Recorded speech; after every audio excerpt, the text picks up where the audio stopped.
We are live. Welcome back to the West Coast Draft Podcast. It's your boys on a beautiful Thursday night. On a beautiful Thursday night. The Thursday night before fall break for yours truly. So I'm feeling good. Oh, very nice. Any big tests tomorrow? Good. Oh no, they took that earlier. That's the funny thing. That's the funny thing about middle school. The tests are like the last day. Oh, bless you. That was a big one. The tests. There's not like a final the day before, like in high school or college. We put the tests like a couple days to a week in advance. That's good. By the way, shout out our boy Blackout here in the chat, Lockdown DB. That's all I'll say. I won't expose your name, but Lockdown DB. Puts on the clamps. Yeah, that's why they call him Blackout, because he blacks out receivers. Nice. What are your coverage? Do you got any coverage names? Like what's your play call? Man.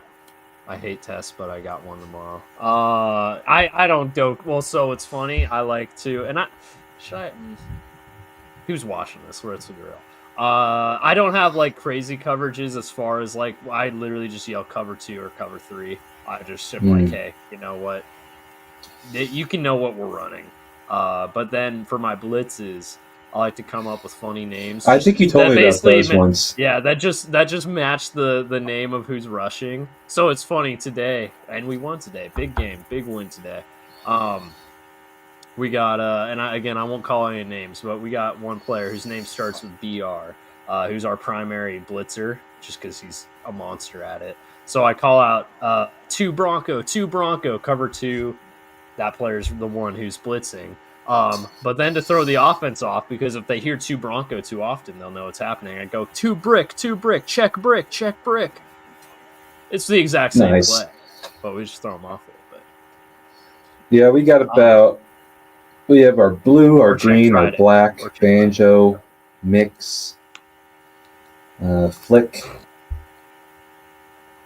And then we got, our trips checks too. Yeah, I have trips checks. Yeah, in full 11-on-11 padded football, you can do a little bit more, and obviously you can do like rotations and stuff. But yeah, we do a lot of safety rotation. I ain't trying to go crazy. It's middle school flag football. I'd go crazy on offense, not defense. Offense, I like doubled the playbook right before the game started. Like we did not have a lot of plays, and today we were just like, let's throw 5 new ones in 30 minutes before the game and see if it works. And you know what? They worked. Dude, my best defensive play I installed on like a 45-minute bus ride to Everett. It was a terror all game long. I was like, I stood up, installed it, and passed my notepad back so we could look at it. Yeah, so it's fun. Oh man, coaching is so fun. It really is. It's more fun when you win, though. My safeties weren't rotating today at all. That's always the toughest thing. And you know what? Since Blackout's in here, and this isn't calling anyone out in particular, but it's always tough when you call a coverage or call a play and you just see someone do the completely wrong thing. Yeah, that's like the most heartbreaking thing, because it's like, come on, guys, you know this. Oh my god. So we've been running with one trips check, the easiest one all year. First got a couple more. So yesterday I installed one of our other ones, and so I was working on that mostly, and then today, we did a bunch of periods of live D versus spread opponent, so I was running all our coverages, and I ran our base coverage, and we weren't doing it right, and it really made me angry, because it's like, I've been added a lot of stuff, but that doesn't mean that we aren't doing our base coverage. Okay, and this might be a hot take. But actually, I want to get your opinion. What makes you angrier? And I feel like this should be obvious, but I've got a wrinkle to it. What makes you angrier? Blown coverage assignment in practice or in a game? They both make me quite angry. Right, obviously. Honestly, it sucks in a game. But in an environment that is much more slowed down and easy to communicate it, I think in a practice is a bit more frustrating.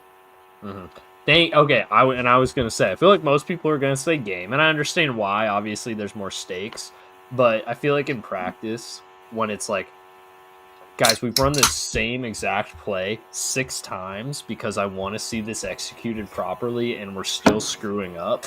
Versus in a game, it's like, okay, we gotta move on to the next play. We can't, can't focus too much on what just happened. Yep, absolutely. So Absolutely. you know what, practice. I usually get way angry in practices than I do in games. The only thing that really sets me off in games is penalties. Dumb And that's penalties. fair. That's fair. Yep. I've thrown my visor a couple times from obvious hard counts. I hear you. I hear you. My whole body hurts from all this stuff. Yeah, no, the team we played today was physical. They were physical, but see, here's what was fun, Beau. Here's what was fun about my flag football I know playing. Your practice versus games. That's accurate. All right. My flag football playing and coaching experience, since there's 11-on-11, there was a lot of fun run game stuff. So we had big playbooks. We had big playbooks because the coach could be on the field behind the play and could just go in the huddle and call it. So we had like a big old notebook. It was great. Defense, you had to be on the sideline. But calling defense was easy back in the day because we only had 2-man and a cover 3, and then you could only blitz once every series. So really? Yep, once every series you could blitz. That's crazy. And blitzing for us, so you could pass rush, but you had to count to 5 alligator before you could pass rush. Wow. We can rush right off the snap, but we have to do it from depth. So I think it's like 5 yards. Oh, okay. Yeah, for us, you got 4 offensive linemen and we ran a 3-4, more like a 3-2-6. But if you weren't blitzing, you had to count to 5. If you were blitzing, you had to yell blitz and go. And then if you didn't rush at all, the person who received the snap can't rush it. He can't pass the line of scrimmage. So that was a strategy. We have that too. But, so we can't do any QB runs. Here's how we circumvented that rule. It's genius. We found the loophole and saved it for the championship game. Snap it to the running back, hand off to the quarterback, and just play it like normal. And it was brilliant. It worked every time. Yeah, we actually, one of our wrinkles today was something like that. Or we have our he's more of a kind of a gadget guy. Takes the snap, and then we've got our QB lined up like I don't even know how to describe it. Like wide, but also like 5 yards behind at depth, basically 5 yards behind the outside receiver. That's what bubble. We call it bubble. He throws it to the Q, and then he can run it, or he can throw it, obviously, because he's our quarterback. But also because he was the first receiver, he could also run it at that point. See, this is my favorite trick play because almost every team ran the same offensive formation. It was just doubles balanced. If you only have 4 offensive linemen, it would just be 2 back set, 2 backs right together, shotgun, and then just doubles balanced. I'd run this when I was the coach, and I called both offense and defense when I was the head coach. Every game, I would start with every big game. I would start with a trick play, have the backup quarterback be one of the running backs, motion him out, or not. We won't motion, swing pass to him, but double pass, have the receiver go deep. That was I was started with some good momentum there. One last wrinkle on that though. If you hand it off, you can rush immediately. So that was kind of like the trade-off of giving it to the quarterback. So one thing I kind of discovered was we can let the quarterback read the defense for a second first and then hand it off. So it was so goofy, man. It was great. It was a great time, man. Enjoy middle school flag football, audience. Oh, it's the best. I still have many good memories from it. All right, shall we get into it? We shall. Also, by the way, I just looked at my schedule. Turns out, since Blackout's here, I might as well say it. I thought we only had 3 games left. We actually have 4 games left. So, are there playoffs? There's a play, not for B team. A team has playoffs, not for B team. Oh, that sucks. So, but I will be there. I'm gonna go to the A team games. I'm gonna pretend to be assistant coach if I have to. Yes, sir. Uh, I even have a fancy laminated JV play call sheet now. That's how into this I am. Very nice. Hey, that's big time. Yeah, you get the play Hey, sheet. you hear That's me? how you know you're taking it serious. Yeah, I got you loud and clear. I got my depth. So I have my depth chart, and then I have I make myself a little menu. So I have my front, my pressure, and my coverages. And different little grids. I used everything I've learned from you on Google Sheets for that, man. There you go. Oh man, the Google Sheets. Let's go. Shout out Google Sheets. It looks great pretty question. good. Great question here in the chat. Hey, and all I'm gonna say about Pandemonium, because I got a tip about who this might be. Do the initials NM mean anything to you? Okay, that's all I'm gonna say. All right. New Mexico. Here. New Mexico. There you go. Obviously, for me, it's invisibility because there's no guarantee that you can fly well or safely. Okay, that was my question. I was gonna say, what is this flying like Superman, where I'm like a bullet flying through the sky, or am I like flying at the same speed that I can like walk or run or jog? Like I need like specifics. Do you have to expense energy? Yeah. Do I have to flap expense my wings, energy? Or can I just go like this? Yeah. Well, I mean, is it tiring to fly like Superman? You know, I don't think it would be very fun to fly like Superman. You got wind in your face, probably hitting bugs. You could fall. Superman, you could hit something. It just seems dangerous. Turning invisible, I feel like it's got its perks, but there's not too much you can do with it. There's not much you can do with it. Whereas, like, if you can fly at like the speed of Superman, like Pandemonium's saying, like, dude, traffic is like nothing from now on. Never have to deal with traffic again. Never have to travel or never have to fly like a plane again because I can just travel anywhere in the world I want like that. So yeah, we'll die. It depends like a second. That is true. Like the laws of physics don't necessarily. It depends how it feels. It depends how it feels, right? Because I don't like flying on a plane, so I'm a little hesitant about the I feel like the thing with flying on planes that makes it really bothersome is the altitude and like what it does to like my head and like everything. And you're not in control. I guess since you're in control, you're in control, and you're probably only like a couple 100 feet in the air at most doing this, whereas in a plane you're hundreds of thousands of feet in the air. That's a good point. That's a very good point. So the pressure, pressure won't be quite if it's comfortable. If it's comfortable, if it doesn't take energy to do, I absolutely take flying because I can get around anywhere easily. That's great. And maybe this is Tucson drivers because there was a study recently that Tucson is one of the bottom 5 worst cities in America as far as drivers go. Really? And I know it. And you know what? It's not. A lot of studies like that takes bad drivers as like dangerous or just irresponsible. Yeah, I think you know who I am. Dangerous or irresponsible or something. No, Tucson drivers are terrible because they are so stinking slow. I'm on a 1-lane road on my drive to work every single day, and I always get caught behind a dude going like 40. And I'm not happy about it.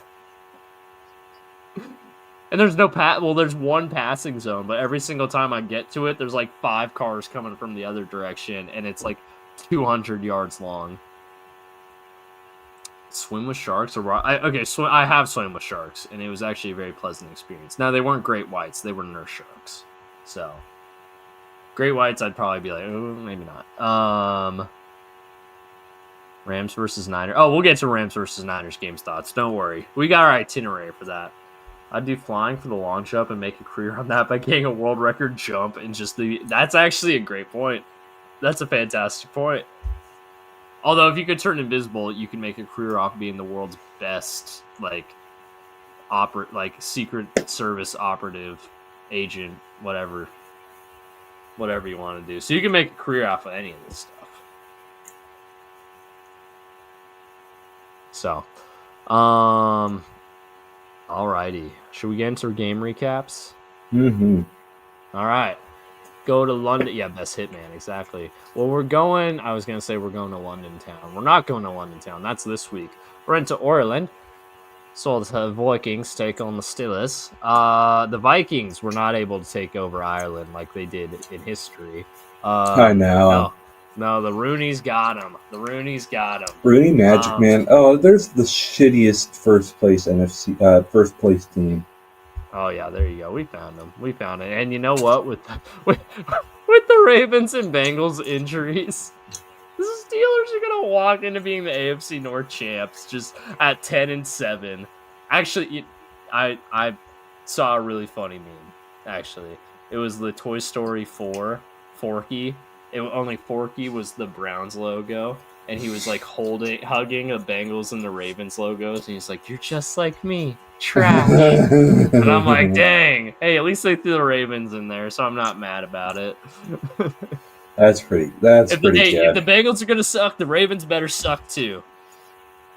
Ravens Ronnie's good. Did you see the Stavros Halkias newest Ravens Twitter post? No, I have not. He's the guy that does that Baltimore accent. You know who I'm talking about? Oh no, I do know who you're talking about. Never mind. Yeah, never mind. Yeah. He did a really funny one after they lost. Oh God. I don't know if you saw. We'll get to the Ravens when we get to I know. I need you to see this. I need you to see this. Okay, that's fair. Okay, send it to me. Send it my way. Send it to you on Twitter. Okay. So, we do. You're right.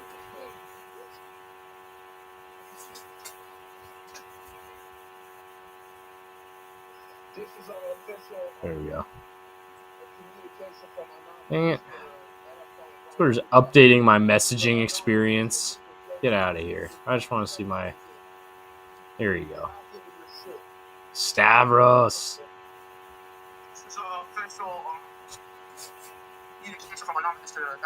It's anonymous.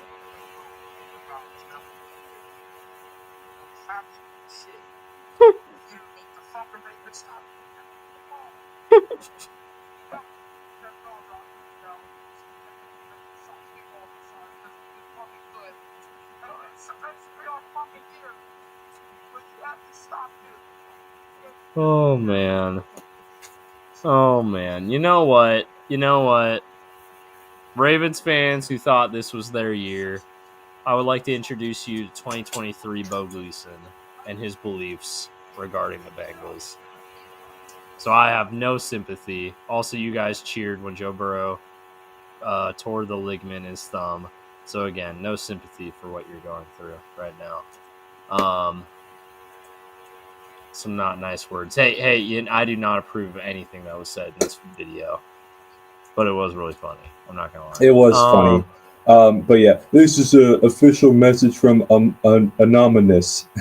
Anonymous. He's like, we are doing a take back. We are taking back Michael McDonald's from the Seahawks. You're taking back Michael McDonald from the Seahawks. Do you know? Yeah. Do you know much about that comedian? I do. Well, he was on Tires, wasn't he? Oh, do you know about him from before that? I did not know from here. Oh, okay. It's not very.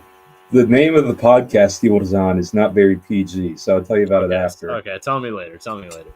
All right. But anyways, into the Ireland game.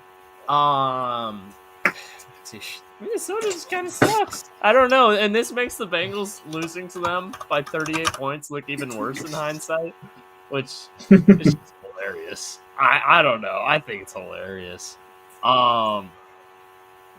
Just wait till we get to the Bengals recap. It's the last game of the week, so I've got a little bit prepared. Actually, I can't wait. I cannot wait for it. I've been waiting for this. Carson Wentz threw for 350 yards. Jeez, what is up with this defense? The Steelers' defense isn't good. It's just the Vikings are not a good football team. Yeah, no, it's I don't have a lot of takeaways on this game because I won't lie, I was asleep for most of it. Me too. But what I did see, I don't know. DK Metcalf had a pretty solid game. Obviously, you've seen that in the stat sheet. So sports teams have to lose against the Steelers. That is crazy. You know why? There's one guy, Sam Darnold, baby. Sammy D. Yeah.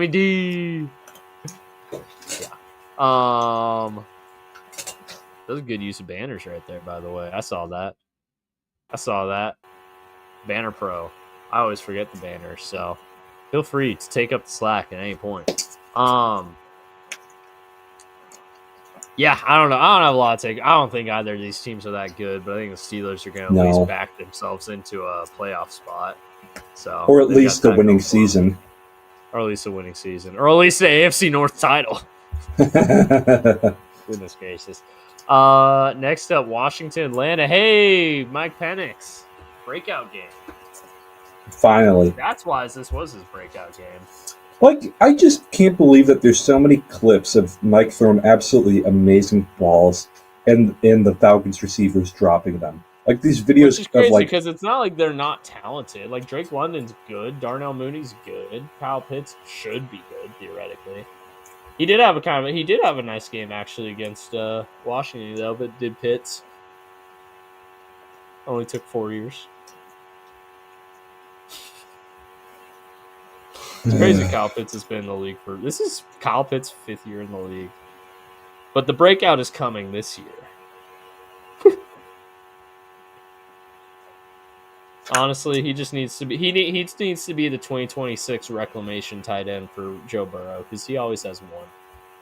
This year it's Noah Fant. Next year it'll be Kyle Pitts.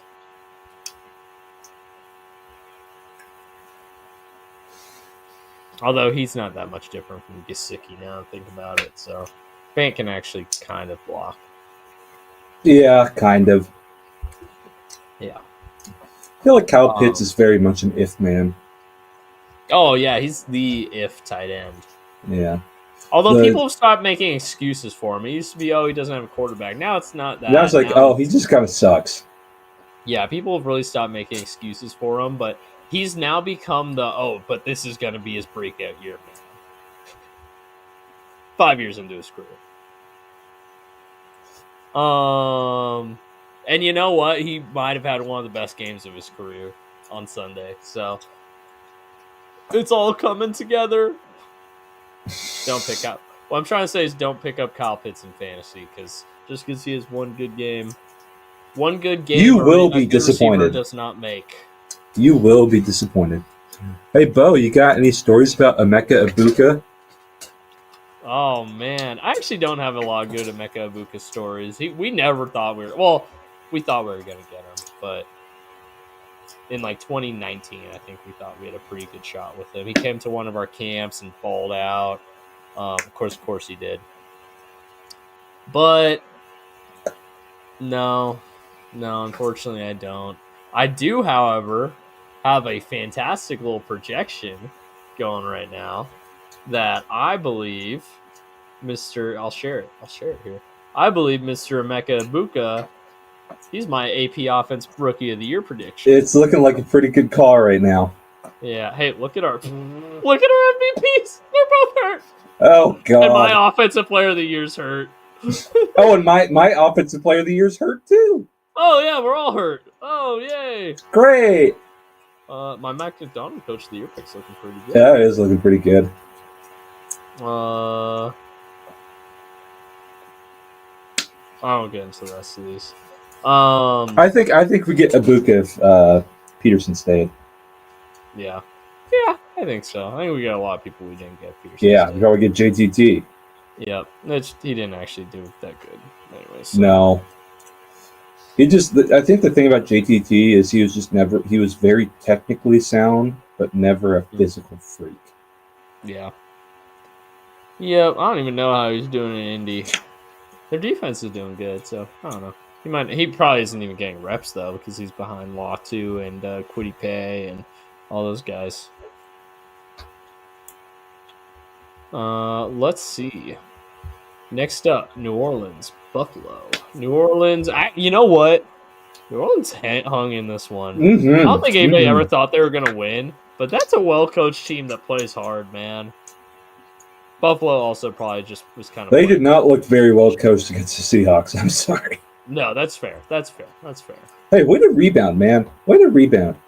Yeah, right. Covered. Hey, good teams win, great teams cover. New Orleans, great team confirmed. Mm-hmm. I think the implication is you have to win and cover. But anyways, yeah, you know what? New Orleans rebounded really, really well after getting absolutely shellacked against Seattle. And you know that 3 of their 4 games this year, they're 0-4, but 3 of 4 have been very competitive. Yeah, And one is absolutely. against one of the Super Bowl favorites in New Buffalo. Yeah, not the Arizona Cardinals. Not the Arizona Cardinals, unfortunately. San Francisco 49ers with Mac Jones, which apparently get better with Mac Jones. So Never wrong, just early. never wrong, just early. There you go.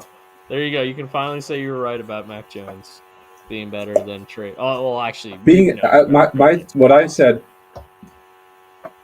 was Mac Jones was a better fit for Shanahan's offense than I'm forgetting his name now. Trey Lance. Trey Lance. Go get him, Trey. You know what that's from? Go get him, Trey. Yeah, the Colin Coward. Yep. Nice. Of course, I know these things. The way he said it, go get him, Trey. Yeah. Trey Lance. Colin when his daughter was dating Trey Lance. Go get him, Trey. After they break up, Trey Lance is one of the worst quarterbacks I've ever seen. It was incredible. Hey, you know what? At least he supported his daughter's boyfriend. You know, you don't always see that. Oh. You don't always see that. So, yeah. Anyways, New Orleans and I don't know. They hung with them. I don't think they were ever winning, but this was like a 3-point game for like a big portion of the second half before Buffalo kind of opened it up. So, absolutely. Yeah. No, it was tight at half. Wasn't it tied at half? You might be right. Hold on. Let me see here. What am I doing Buffalo here? 14-10 at half. It was 14-10 at half. 21-16 at the end of the third. And then Buffalo opened it up a little bit after that. But yeah, hey. Shout out New Orleans. Buffalo keeps rolling though. Buffalo, they look like a truck right now. Maybe it's just the teams they're playing, but they got New England this week, so it's not like their competition's getting much worse. Tyreek Hill season-ending injury. Oh yeah, we'll get to that. Yeah, it might be career-ending. I don't know. He might be hanging it up, but we'll get to that. Oh yeah, no, he's totally done. Yeah. Speaking of not speaking of Tyreek Hill. Speaking of bad teams hanging with good teams on the road, Cleveland. Okay, I know the score. I'll open this up with that, and then you see the score: Cleveland 10, Detroit 34. This game was like 10-10 at. I don't think at halftime, but like early. Okay, no. Early it was tight. Then Detroit kind of took off with it. Every game's tight early. Yeah, that's true. Every game does start 0-0. Yeah, that's a good point. I mean, actually, the Dolphins won, so they weren't losing. They might have been losing when that might happen though. I don't know. Anyways,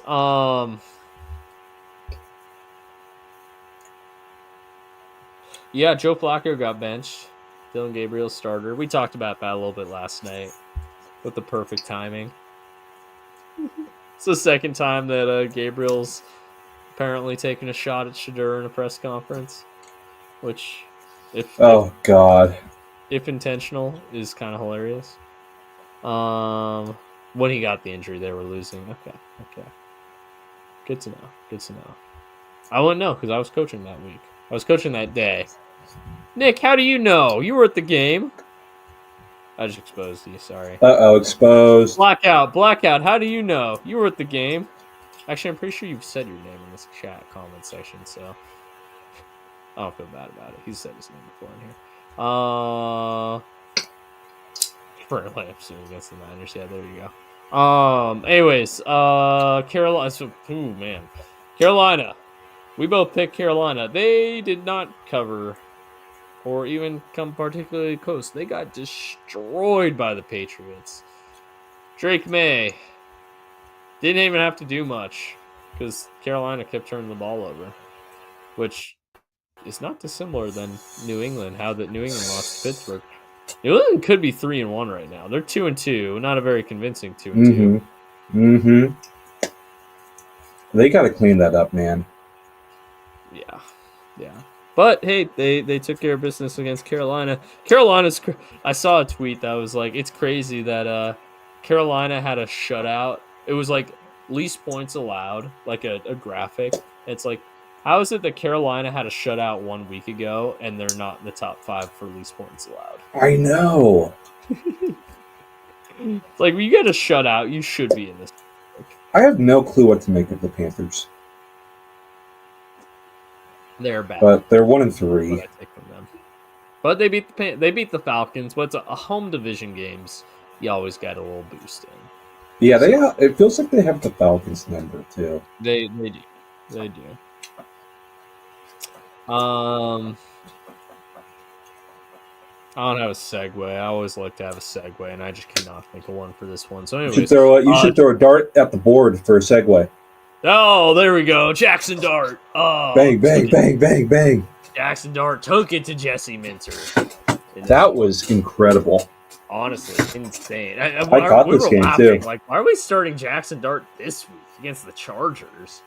And he had an awesome game. Yeah, boy, were we wrong. Jeez. Yeah, he was. But you had to pay a price for it, unfortunately. Yep. A soul for a soul. A soul for a soul, as they say. Yeah. Neighbors being out for the season. Holy cow. A, destroys my offensive player of the year pick. B, I just love that video of Jackson Dart feeding Jameis a W. I saw that a lot after the win. Oh, yeah. Yeah, this one was tough. This one's tough. Jackson Dart was actually doing good. Yeah, no, Jackson Dart, man. Hey, and he's already got more wins than Cam Ward.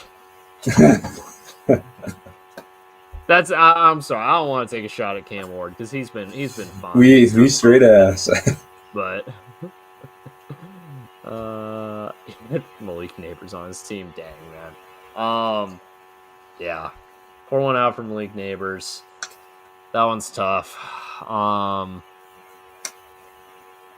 That hurts New York a lot. But it's okay. Because MetLife's freaking cursed, man. Yeah, it really is. But hey, we got Jackson Dart and Cam Scatterby in New York now. So what else do you really need?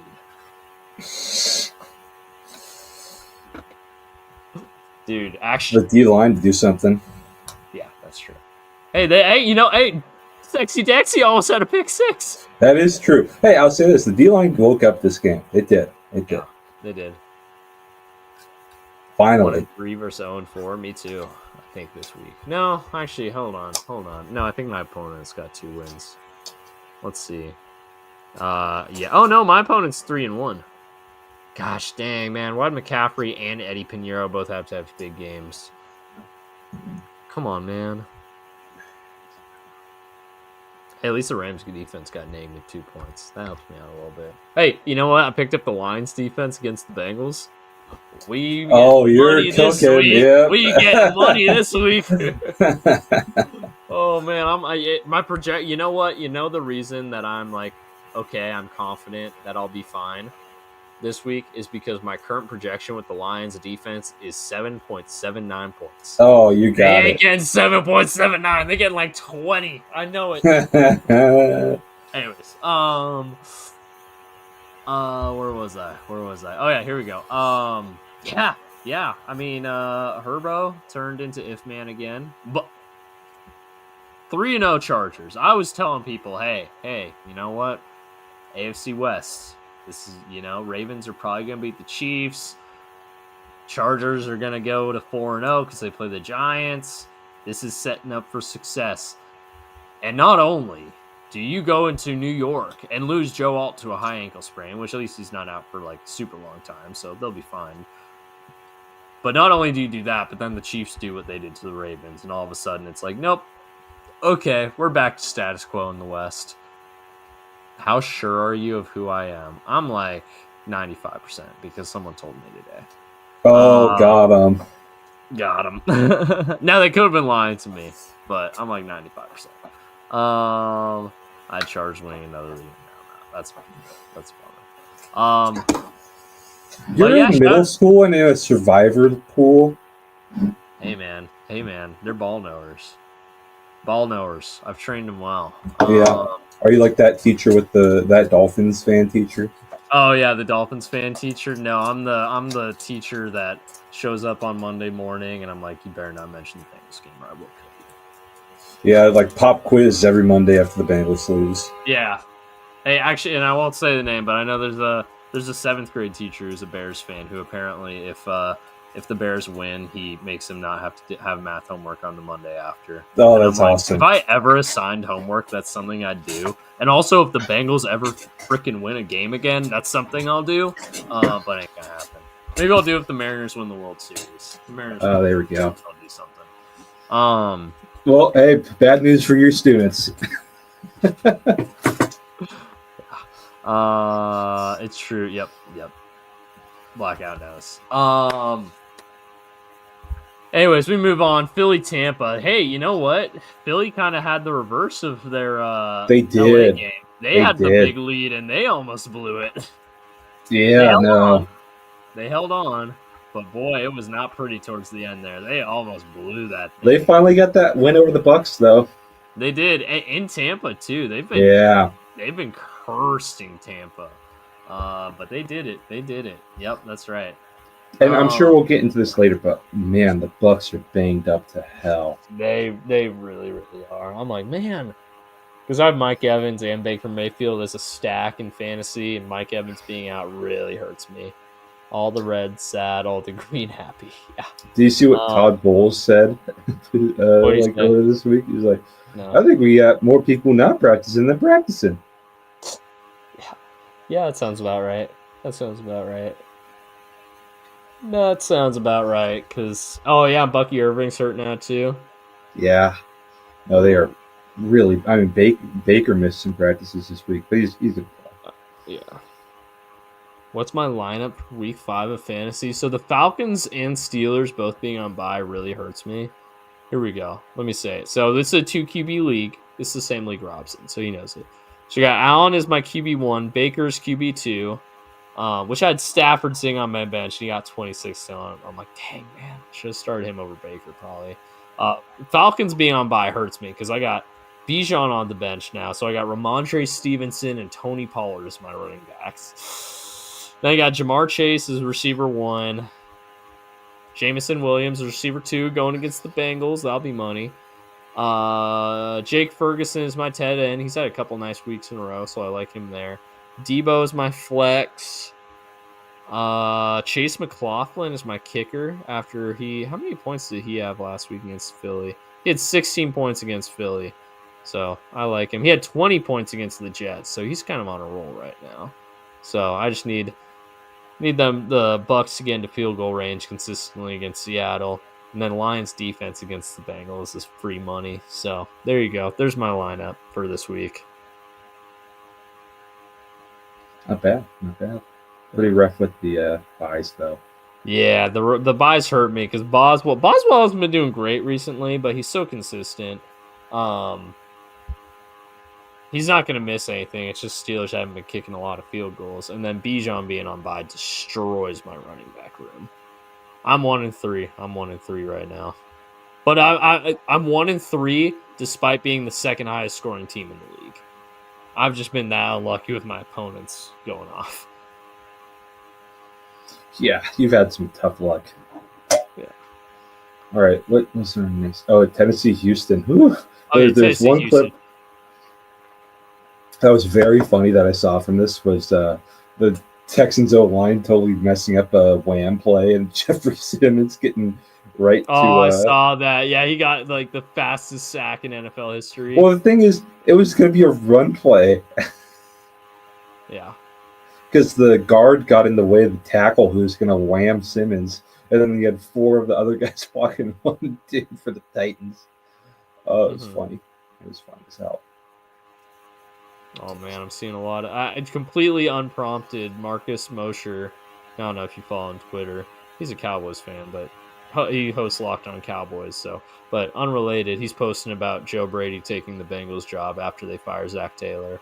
Which, granted, they have not officially fired Zach Taylor, but never wrong, just early, as we like to say. Cam Ward didn't win. Wow, yeah, I know. There's smoke. There's smoke. There's smoke. Let's face it, if they do fire, and obviously, you know, not guaranteeing that he'd take the job because he wants to work with the frickin' Blackburns, but if he was going to take an NFL job and he was like waiting for a job, because he's interviewed for plenty, if he was waiting for one, let's face it, this is the one he's been waiting for. Oh, absolutely. Who wouldn't want that job? Right. Get a good O-line coach and you'll be good. Yeah, you do have to work with the Blackburns. Hey, but the good thing is because they have such a small scouting department, you get to bring in all the players that you want. Oh, there you go. So you are the personnel department. So that could be a good thing or it could be a bad thing depending on who you are as a coach. If you like to meddle in the roster, if you like to be hands-on with the roster, maybe you take that as a good thing. But from a team building standpoint, it's a bad thing. But that's neither here nor there. Speaking of, though, a former Bengals coach that's going to get fired, Brian Callahan, your days are numbered. Dude, I love how the two worst offenses in the league so far this year are Cincinnati and Tennessee. Zach Taylor and Zach Taylor's right-hand man. Yikes. Not a great year for Zach Taylor. Bill Callahan's supposed to be such a great O-line coach, too. Oh, yeah, their offensive line is terrible. It's so bad. All right, Indy, LA. Actually, are there any other takeaways from this one? No, I have 0 takeaways from that game. Indy, LA. This was a dandy of a game. Yeah. A.D. Mitchell freaking blew that so bad. A.D. Mitchell, your guy? A.D. Mitchell? He was never my guy. He's the guy I made the Sugar Bowl jokes about. That's true. Sugar. Oh man, that's crazy. A.D. Mitchell. Yeah, honestly, the two plays that ruined this game for the Colts were both A.D. Mitchell. I know. Man, absolute bummer. Rams consistently get lucky with shit like that. If you look at the stat line too, hold on, let me see. What were his final stats? Obviously, it's a big fumble and big play for a loss. Obviously, doesn't help us either.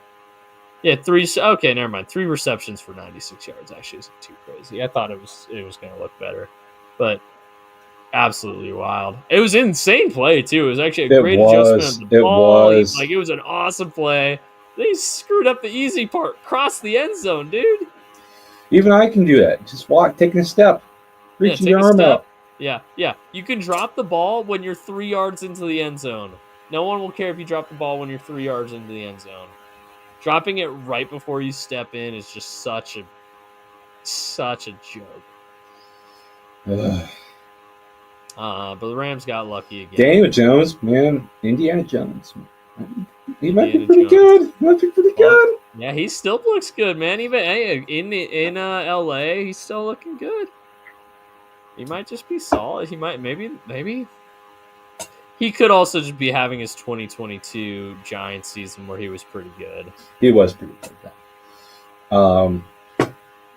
Every third year he has a pretty good year because 2019 he was solid as a rookie. 2020 and 21, everyone's like, okay, he's trash. 2022, he was good, got the Giants to the playoffs. 23, he was trash. 24, he got cut because he was so bad.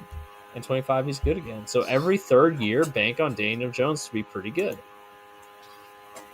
I mean, I'd say if you had to vote right now, yeah. But you know who else is who's in the MVP conversation right now? And I say this completely unironically. Sam Darnold.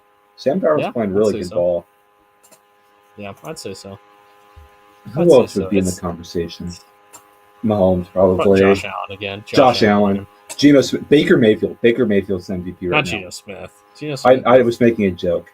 Okay, yeah. He's been Baker awful. Maybe. Yeah, Baker. Baker's the MVP right now. Honestly, it hurts maybe. I'd say Baker. Baker had Yeah, 3 Baker's. game-winning drives, almost 4. Yeah, that's true. That's When his true. team's injured to hell. Yeah. It'd be very funny if Baker wins the MVP, though. And the Browns are in Oh, it'd be such absolutely chaos. hilarious. It would be like, man, you could have had this Browns and said you traded a bunch of stuff and gave an absolute albatross contract. Yep. Absolutely. Hurts with the rushing touchdowns and the tush push.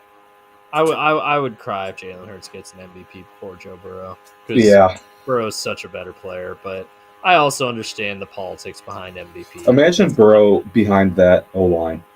Oh, dude, it's ridiculous. Oh, but but I was told, by the way, by a bunch of idiots on Twitter, that the Joe Burrow is actually not that good because he throws to elite wide receivers. How we looking now? I think that's always been a very silly argument for any quarterback. He's only good because of his receivers. It's like, And also, by the way, it's not like he's got like this like cavalcade of great receivers like Tampa does. He's got 2 really good ones, and then like Andre Yosevich. like Boy. it's really hard to be a good quarterback even if you got great receivers, man. It's really hard. It's really hard. Get Joe Brady on this team. Yeah. Get him here now. Right now. Right now, I need a miracle. Okay. Jags, Niners. Dude, Shout are the out. Jags just good? Is Liam Cohen like good? Did Jake Browning Did Jake Browning beat the future AFC champion Jacksonville Jaguars? Shout out Devin Lloyd, man. What a game from him. There's this one clip. I'll send it to you real quick because I've been so focused on the linebackers. I saw them all 22. I'm going to hop off real fast, but just keep talking. I'll be right back. So since I'm an inside linebackers coach, I've been just obsessed with, watching everything I can about linebackers.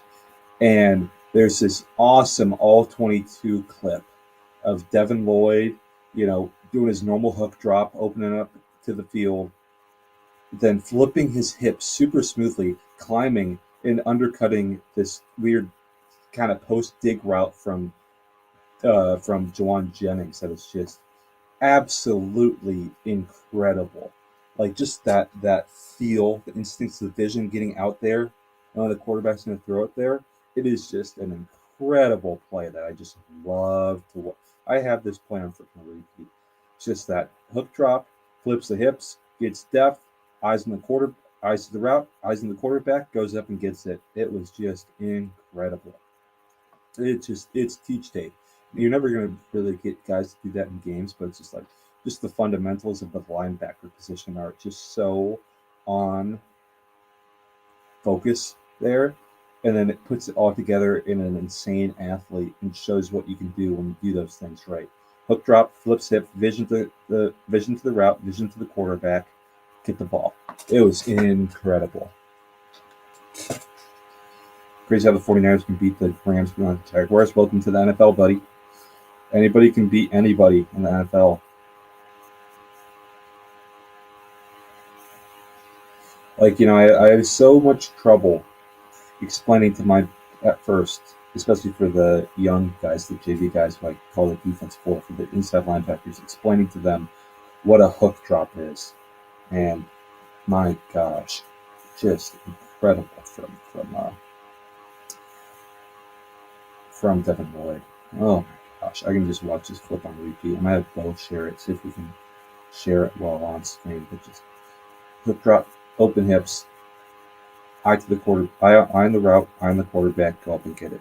And it just shows how quick everything moves in the NFL. How much space these guys can cover. It wasn't a great throw from Purdy or a good route from Jennings, but man, it was fun to watch the defender do that.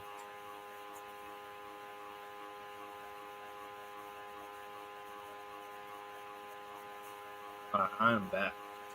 Perfect timing. Here we go.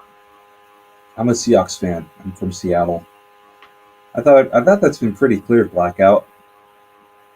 Oh yeah. He talks up the Seahawks all the time. I try to be unbiased, but not really. Check what I just sent you on Twitter of the Devin Yep, I'm Lloyd watching it right now. Yep. pick. So,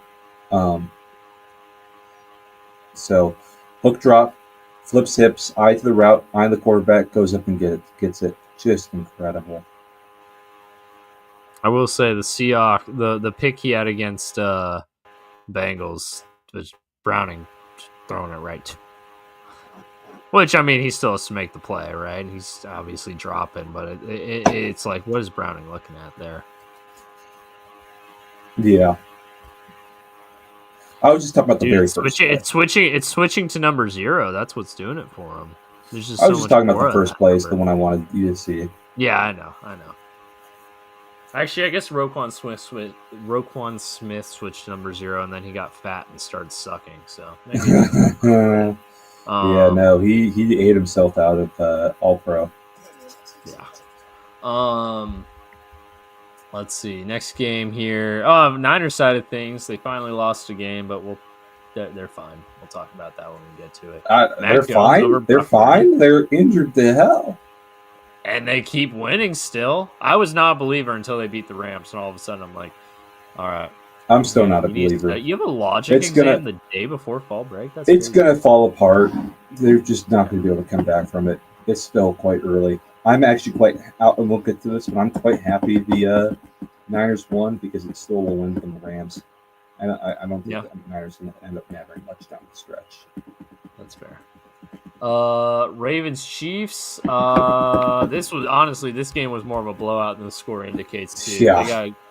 Ravens got a couple garbage time scores in this one to make this one look better than it actually was. Are the Chiefs back? Are the Chiefs back? Yes, I think they are. I think they're going to be fine. I think Xavier Worthy being back kind of unlocks the offense from what it was against Philly and against the Giants. And also the Chiefs' offense wasn't necessarily bad against the Chargers in Week 1, so I think the Chiefs are going to be fine.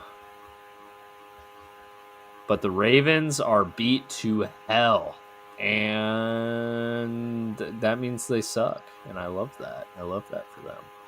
If I have to suffer through another injury-riddled crap season for Cincinnati, I want Baltimore to suffer just as much. If I could choose any team in the league to suffer at the same time as the Bengals, it would be the Ravens. Yeah. More not than the Browns? The Steelers, not the Browns, because the Browns are always suffering. The Browns is the Browns, as Juju likes to say. The Steelers, they're like the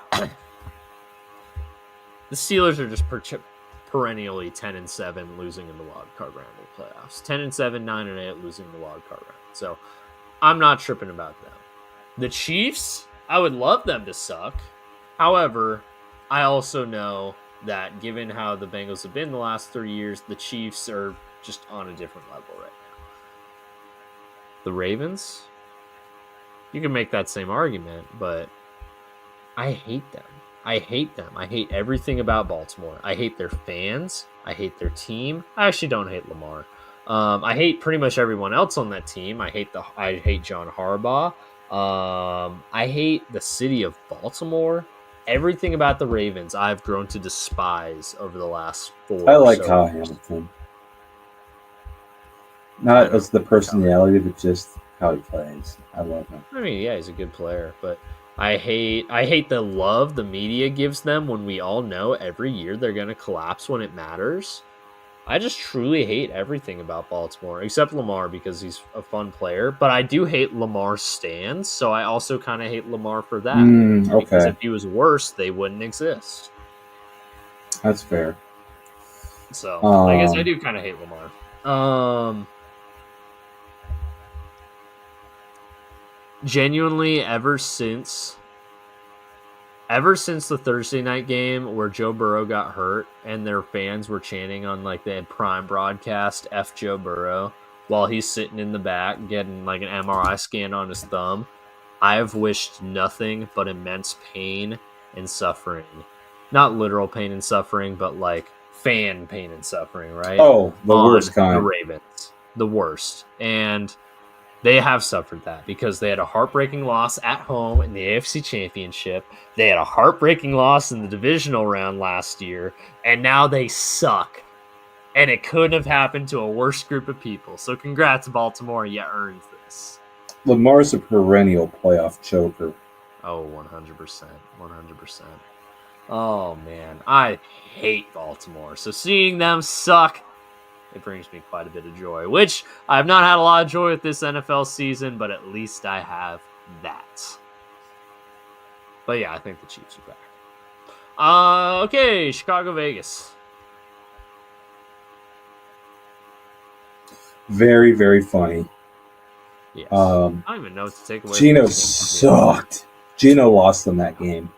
Yeah. Geno He lost him a stunk. couple games. He lost him the Chargers game. I wouldn't say he lost him. I think it was more the defense lost him the Commanders game.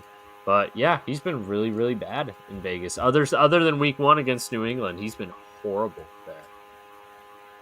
It's very funny to see. What else? Block kick, very funny. Yes, another block kick, of course, to lose it. There's so many block kicks in the league this year. This is the year of special teams. It's very vindicating for all the talk about the Seahawks being so dumb for letting go of Geno Smith, who is a very marginal quarterback, regardless of what some people like to say. I mean, if he wasn't, we would have made the playoffs in the last 2 years. Mm-hmm. And he's playing like Geno. You know, and you can say advanced metrics and all that stuff, but he just wasn't getting it done in Seattle. And that's what it takes to stay around and get paid, right? So,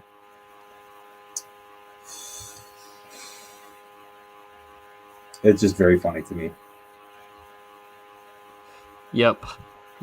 I hear ya. Also, you know who's their starting left tackle this week? Who is it?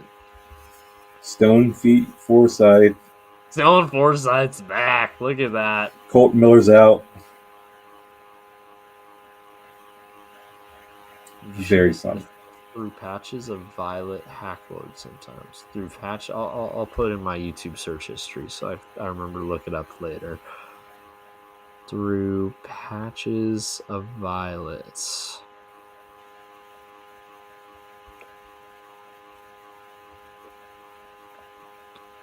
Hacklord. Okay. Oops, I misspelled it. Hold on. Alright. Yep. Chicago got to 2-2. Not necessarily by their own doing. Oh, Ashton Genty finally had a big game. He did. So he went off. He had an awesome game. Green Bay, Dallas, first tie of the year. Can I just say this about ties? Okay, and this tie specifically, because some ties are going to be ties, right? There was 1 second on the clock, and I get statistically a tie is better than standings than a loss. I hate kicking a field goal to tie a game. I do too. I mean, it's a very simple fix in my opinion. Get rid of ties. Make NFL overtime college overtime. NFL overtime is so stupid. It's so stupid. It is so pointless and stupid and such a relic of an older time of the game where 0-0 ties happen. Just so pointless. However, Green Bay blew this one so bad. I mean, both then Cowboys defense certainly blew it, but Green Bay had a chance if they didn't go so slow, and they almost lost it because of how slow they went. Yeah. You have 1 second on the clock, and you're on the 13-yard line. Just try to get a touchdown. It's cowardly. It feels cowardly. And again, I get statistically, yes, a tie is better in the standings than a loss. But you're an NFL head coach. Play for the win. Come on, guys. Maybe that's just the American in me that hates ties. Play for the win. We don't tie around here. This is soccer. This is America. It's America. Speaking of This is America, Monday Night Football, American hero Justin Fields went down to Miami. I The can Jets catch this fell to game. 0. Me neither, because I was coaching. Jets fell to 0-4. Dolphins. I think they're better than a 0-4. They're team. better than an 0-4 team. They haven't won in Miami in a long time. I found out after we paid the picks for this game, which probably would have swayed my vote. But probably not enough. I think I still would have picked the Jets. That being said, Tyreek Hill now out for the season. Maybe career ender. Probably career ender. It's a real bummer for Miami. But I mean, it's not like they had a lot of hope this year, anyways. They're terrible. Yeah. Jets are they're a solid competitive squad that just keeps coming up on the losing end of games. They just don't have the talent right now, and that's just the truth. Yep. You know who's looking like a stud? Who's that? Oh, I'm blanking on his name right now. The tackle. Oh, Armand Membu. Armand Membu, yes. No, he's both their looking. tackles, Fashanu and Membu, both. Yeah, but Membu especially is looking like a stud. Yeah, he does. I wish we could have gotten a Membu instead of Charles Cross. Yeah, that'd be nice. Just the difference in draft classes. The 2 years we have top 10 picks, we get not great spots happening. Yeah. There's one more game to talk about from week 4. I'm ready. Would you rather go back to Jurassic period or World War III? Jurassic period. World War III is an automatic death because you're going to be in the wasteland. I'd rather fight a dinosaur. You'd rather fight a dinosaur than the nuke, 100%. You just hide it. You don't want to find out how a dinosaur tastes? Yeah, that'd be sick. Hey, the Flintstones could do it. Why couldn't I? Anyways, Cincinnati, Denver. Hop on a pterodactyl and fly. Oh man, I wish I could hop on a pterodactyl and fly right into Zach Taylor's office right now. So here we go. I've got a graphic that I found pulled up here. The 5 stages of grief. And I think that's actually out of order. I think anger is supposed to come before bargaining. That was nice. You had that ready. I did have it ready. So, when Joe Burrow suffered turf toe for the first time, it was denial. Denial that it was serious. I knew, obviously, he would probably miss some time, but it was denial that it was serious. He'd be back fine. He'd be okay. When our season's not over. It's fine. Then, when the Adam Schefter report came out that he's likely to get surgery and have to miss 3 months, anger sets in. I'm going to go in the order that I know. I've always heard denial, then anger, then bargaining. That's what I've heard too. So ignore this graphic for that specific thing. I move into anger. I was actually I was leaving church. I was at dinner after church, and we were with people from church, and I was very short. I didn't want to talk with anybody. I was very upset. I wanted to go home. I wanted to punch something. I think I did what the next morning when I woke up and looked at Twitter and saw that, yes, he is officially going to get surgery. I think I did yell at my phone. No, I don't think I did. I know I did. I know I yelled in the shower too. I yelled in the car ride to work. I was angry. I was very upset.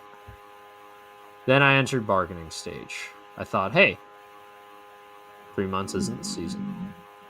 It's most of the season, but it's not the season. Jake Browning, he can keep us afloat. He might be okay. Might get us, if he can get us to, if we can be 500 when Joe Burrow comes back, he can get us into the playoffs, and we'll be fine.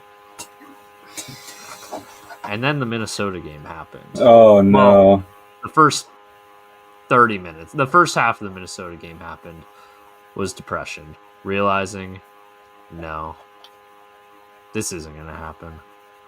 We suck. Our season is truly over. It's week 3, and I'm already looking at the draft, and I'm already evaluating who we could probably take with the top 5 pick at a halftime of a Week 3 game. And this is a team that had Super Bowl aspirations. And I was sad about that for about 20 minutes. And then they kept fumbling, and it started to get kind of funny. And that moved me into the 5th stage, acceptance. And that's where I've been for a whole while now. So yes, I know I went on the whole rant last week after the game, and it was hilarious. Oh man, I nailed it. I went back and watched it. It was great. It was really funny. It was really funny. But it was a little bit of an acting job because truly, I have not given a crap about what happens with the Cincinnati Bengals since Joe Burrow went down. Well, that's not true. Since I saw one half of a Jake Browning offense after Joe Burrow went down. Because, my God, we are terrible. But it's so bad, it's kind of funny. Like, genuinely. I was watching, and I didn't see the first half of the Monday night game because I was coaching, but the second half, I was watching it, and it was hilarious how incompetent they are at literally everything. Literally everything. They can't. Think of something you have to do in football. Pass. Can't do it. Run. Can't do it. Block. Can't do it. Tackle. Can't do it. Cover. Can't do it. Rush the passer. Can't do it. They can kick field goals. Evan McPherson, good job. Special teams. Can't do it. Coach. Can't do it. Scheme up open receivers. Can't do it. Get open. Can't do it. What else? What's another thing a football team has to generally do? Avoid penalties. Definitely can't do it. Yeah. They had more penalties than first downs against Denver. Really? Yes. 10 penalties, 8 first downs. Oh, God. Actually, no, I lied. 11 penalties, 8 first downs. Oh, my. How many yards of penalties? That's a good question, actually. Hold on. Let me confirm these numbers here.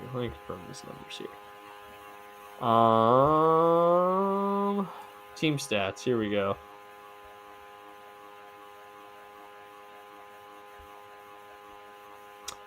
$11 penalties for 65 yards.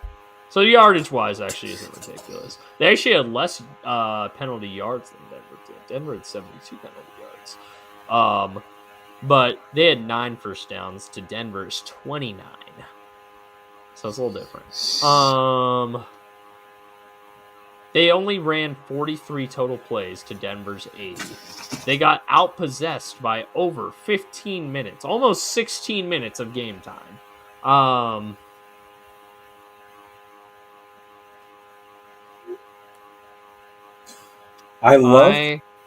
ahead. Here we go. Total yards, 512 to 159. They won the turnover battle. They forced a turnover and didn't have one of their own.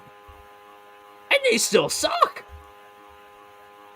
So, hey, people were like, oh yeah, you won't fumble 5 times again. So they might have a little bit of a bounce back. They did not fumble 5 times again. It still didn't matter. They were somehow even worse offensively. I almost preferred the fumbles because it was at least funny.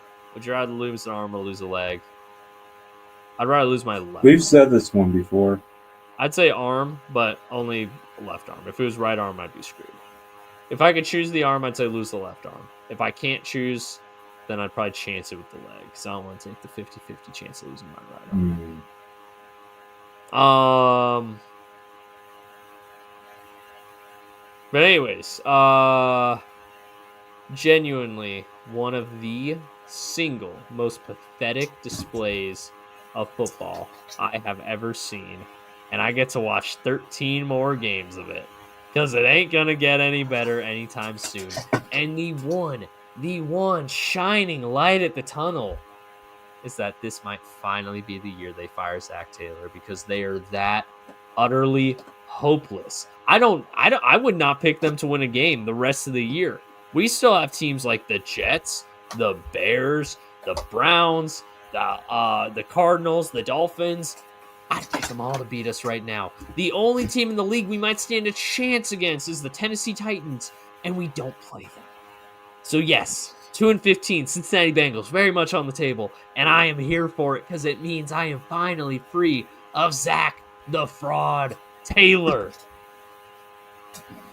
I love that you have, it took us several episodes, several weeks for you to go through all 5 stages, but it's week 5 and you're already there. So I'm kudos to already you. acceptance. I'm already having a great time. Every time we lose, I laugh. Every time we have a dude.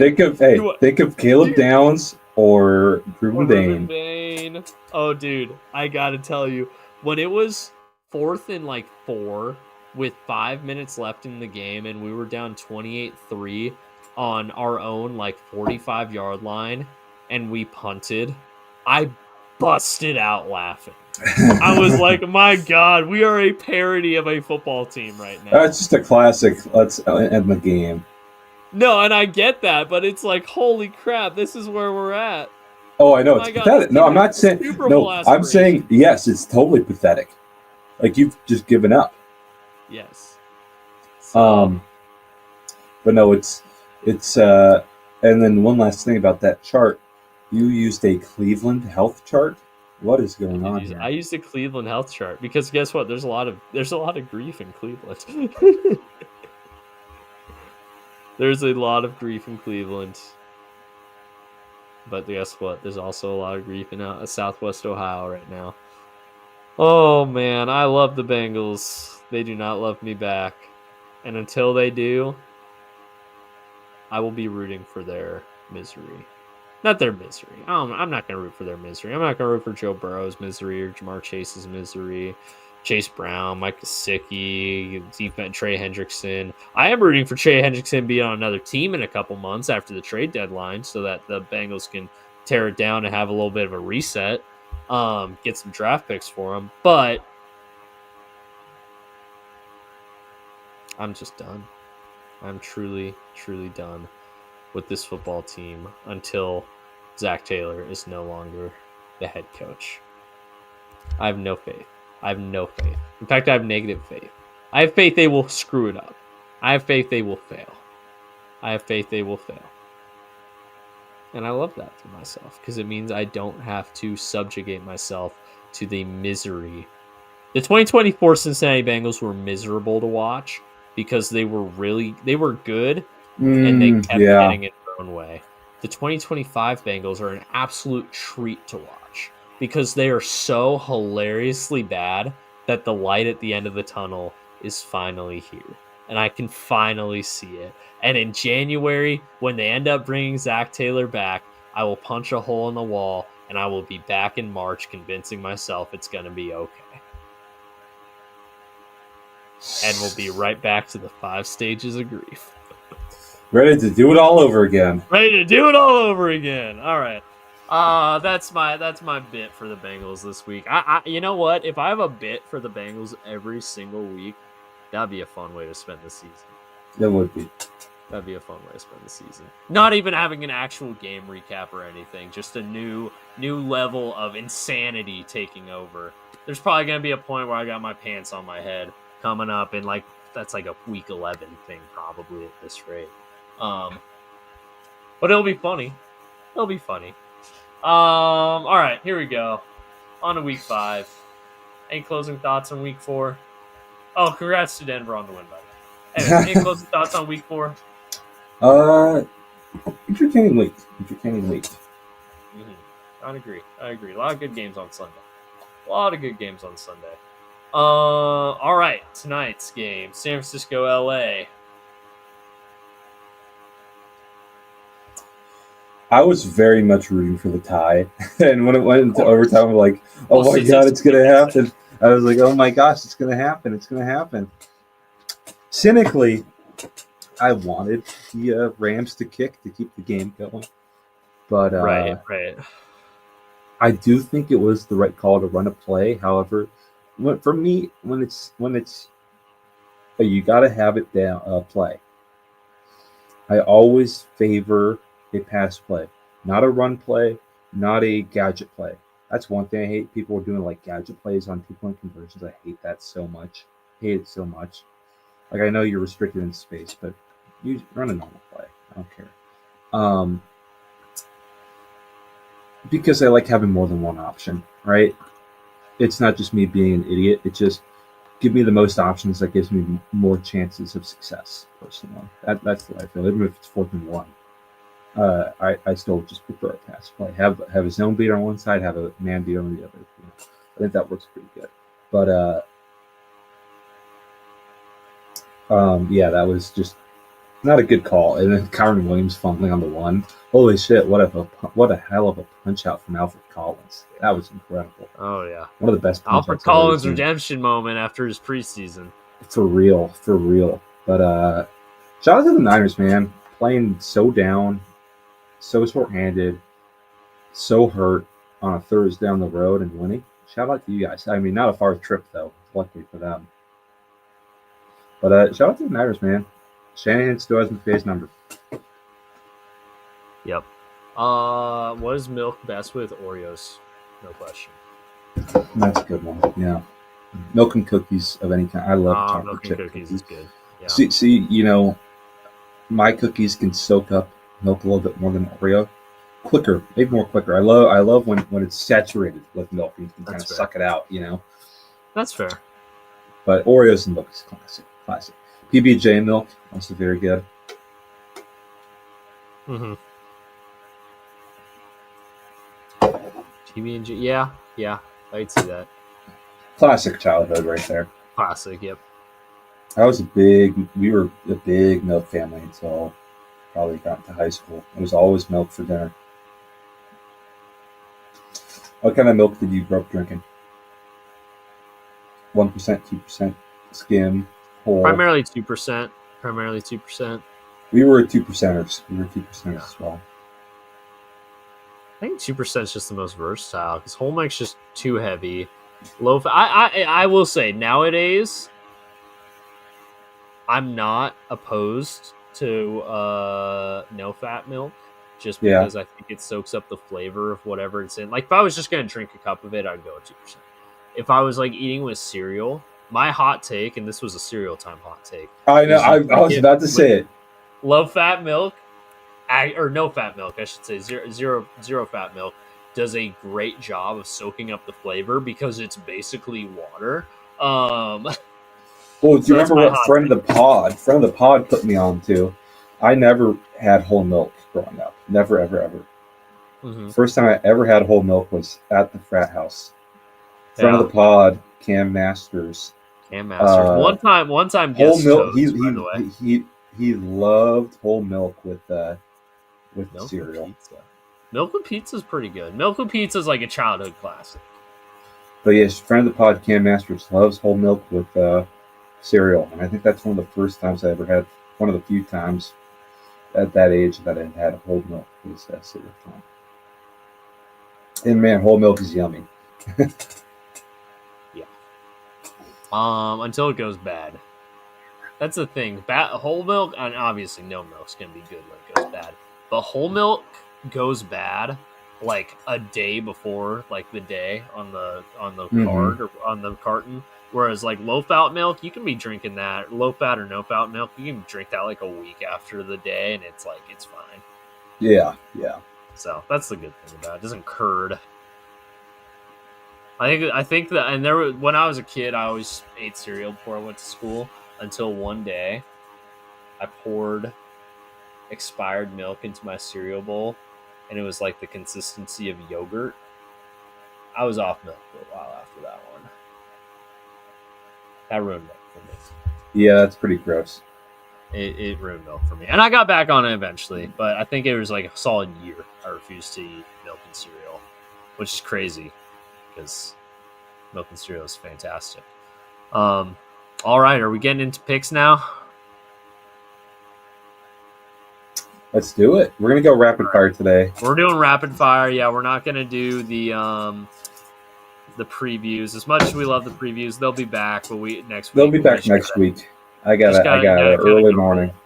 Yep, got to roll. So we tied last week, and the overall record goes to you. So you picked to pick. Yeah, I picked the Niners. Yeah, right? Or no, you picked first, so it's my pick. Oh, right. Okay. So it's your pick. Okay. Minnesota and Cleveland playing in London I town. wonder if did the Vikings stay in Ireland? They did. They didn't travel back. They That just would've been stayed. brutal. I think they went straight to England. I don't think they stayed in Northern Ireland, but they went to Yeah. England right after. They didn't travel back. What a brutal stretch for the Vikings, man. Jeez. Imagine 2 weeks. Luckily, they're not a West Coast team. They are Central Time though, Yeah. so they're waking up at. They got At least 7 both a.m. these games. games. At least both these games technically count as away games for them. That is true. But that is. It was two games at 7 a.m. for the Vikings fans, man. That sucks. Mm-hmm. Yeah. Okay, I'm gonna go Vikings here. Browns stink, and now they got a rookie quarterback starting. Yeah, I have no faith in Dylan Gabriel at all. I don't have a lot of faith in Carson Wentz and the Vikings, to be clear. But I have negative faith in Dylan Gabriel. This one's gonna be ugly. I'll tell you that. Yeah, the Vikings. Yeah. Yep. Colts, Raiders. Raiders dropping gaining 6.5 points on their way to Indy. Indy coming off a tough loss. Vegas coming off a tough loss. 6.5 is a lot. I just have a note. The Raiders suck, dude. Give me the Colts. Okay, I'm gonna go Colts. I think Danielson is just playing really good football right now. Giants Saints. Saints are 1.5 point favorites. Congratulations, New Orleans. You are favorites in a game. You did it. 1.5 point favorites. Giants obviously starting Jackson Dart in his second game of his career, or second start of his career, I should say. Who are you expecting to pull this one out, or who are you expecting to cover, I should say? I'm gonna go Giants, man. I'm big on Jackson Dart. Mm-hmm. Yeah, he's back in the South for this one too. That's right. Although isn't he a Mormon from Utah? Yeah, no, he's originally a Utah guy. But hey, he played at Ole Miss, so. Cowboys Jets. A couple interesting teams to say the least here. Cowboys dropping 2.5 on their flight up to New York. This one's tough for me because, part of me is like, oh yeah, Dallas might be reeling a little bit after a really tough loss last week. On the other hand, the Jets just kind of suck. Give me the home team with the points. Give me the Jets to cover. I know, I keep picking the Jets and they keep failing me, so maybe at some point I'll... I'm going to go Cowboys. How about them Cowboys? Eagles, Broncos. Ooh, dandy of an early game here. Denver, 3.5 point dogs in Philly. Who you got in this one? I'm going Philly. I think Philly's, they beat a really good team in Tampa. So, and I don't think the Broncos have played to the level people expect them to play this season. No, especially not offensively. They finally got a little off the schneid against Cincinnati, but that's Cincinnati. You're going on the road on a short week, and Philly's just a wagon right now, so they'll be fine. Total opposite of a dandy here. Miami at Carolina, where Miami is dropping 1.5 points on the road. Or sorry, yeah, they're dropping 1.5 points on the road to Carolina. How did Miami ever get to be favored in a game? I don't know. However, Carolina team we watched last week was bad. I can't believe I'm going to say it, but give me the Dolphins. I'm going to go Carolina. I think Dolphins are going to be just reeling. Houston, Baltimore. Houston, 1.5 point road favorites over the Cooper Rush-led Ravens. Who are you feeling for this one? Cooper Rush? Jeez Louise. I'm gonna go Baltimore. I just have zero faith in that Texans O-line, man. That is true. Oh man, and the Ravens devil magic would make it so they win after I just went on that huge rant about how awesome it is that they suck now. Nope, I have to go with my guns. Give me the Texans. Attaboy, let the hate flow through you. Let the hate flow through me, that's right. Cardinals 7.5-point home favorites over the worst team in football, Tennessee Titans. Oh God, as Cam Ward said, we just asked. Brian Callahan led Tennessee Titans. Oh, I'm picking. Sorry. Yeah, give me the Cards. Oh wait, no. Oh wait. Oh yeah, you are picking. Yeah, it was me. Cards getting a mini bye. Give me the Cards. At home.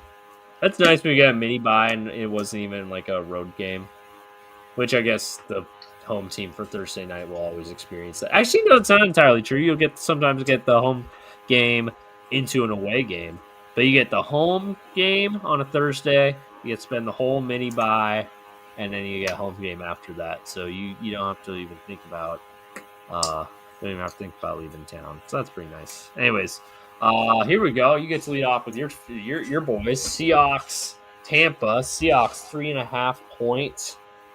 Home favorites. Give me my boys. I believe. Yeah, Tampa's just so beat up right now. Long and I get trip. to lead off. Nice. Perfectly. One. See, I planned that last night. Oh man. Thank you for that. You could triple this spread, and I would take it. Lions are gonna freaking smoke them. Yeah, I'm gonna take the Lions. What a shame that's. Everyone's gonna get to watch this, Beau. Yeah, Everyone's gonna see this. Game of the week. Hey, you know what? Everybody watch Monday Night Football too. So, yeah, we know at this point. It's fine.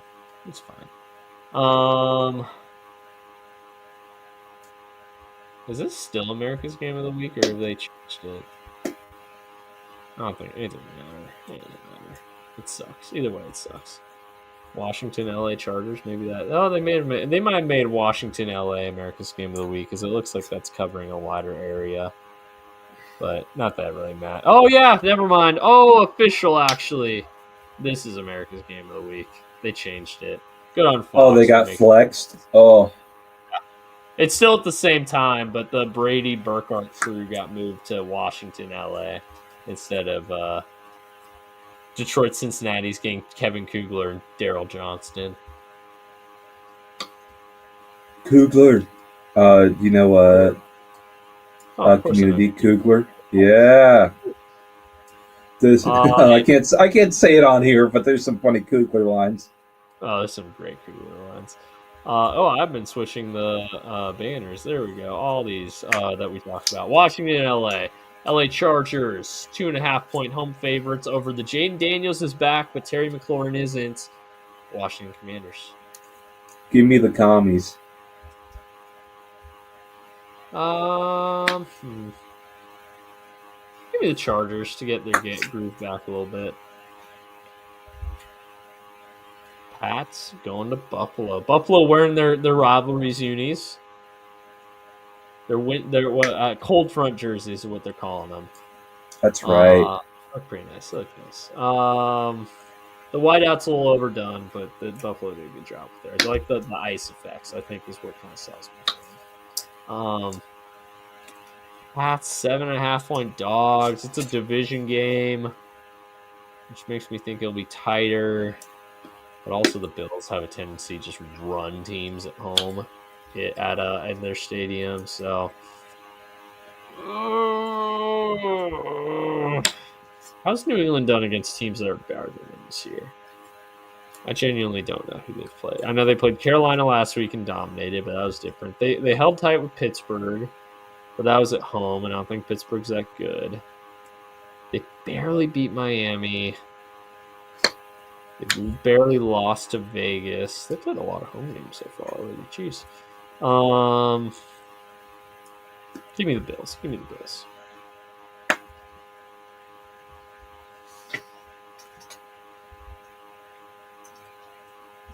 Are the Bills showing cracks? Are the Patriots pretty good? I'm going to go Patriots. Give them a little run. All right, lastly, Jags, Chiefs. Chiefs, 3.5-point road favorites, taking on the Jags in their throwback unis on Monday Night Football. AFC Championship preview question mark? I think you're getting on the train a little quick, buddy. Oh, I know. It's mostly a joke about how like this is the team that Jake Browning was able to beat. Anyways, go ahead. Tampa is a fun, not Tampa, and not fun. Jacksonville. Jacksonville is a tough place to come in and play if you're not used to that heat, humidity. I'm gonna Yes. go. I'm still gonna go Chiefs though. Yeah, I think the Chiefs are finally starting to hit their role here. I know we've made jokes about how they never cover, but I think they're finally starting to hit their role. At that 3.5, line, I'm fine, comfortable yeah. with it. Yeah, at that, I mean, what they will. The only way they don't cover is if they win. If they win and don't cover, now if they lose outright, obviously, but winning and not covering would mean they have to win on a walk-off field goal and nothing else. Mhm. So that's fine, or not? I guess technically not a walk. I've seen it many times before. Yeah, that's very true. Alrighty, well that is it for this edition of the West Coast Draft Podcast. Yeah, we zoomed through the picks. Lightning round. We'll be back for a full round of picks next week. But until then, we got week 5 action to consume, and obviously college football week 6 action to consume, which we'll be back next Tuesday to chat about. But yeah, this was a fun one. Love having everyone on. Love the comments. Oh, Love the questions in the chat. Keep them coming next week when we're back. Any closing thoughts, Mr. Jokeman? if one of us have fall break, only Arizonians have fall break. If one of us look like, all of us look like. If one of us subscribe, all of us subscribe. Thanks for watching. Drive safe, folks. We love fall break up down here. We love it.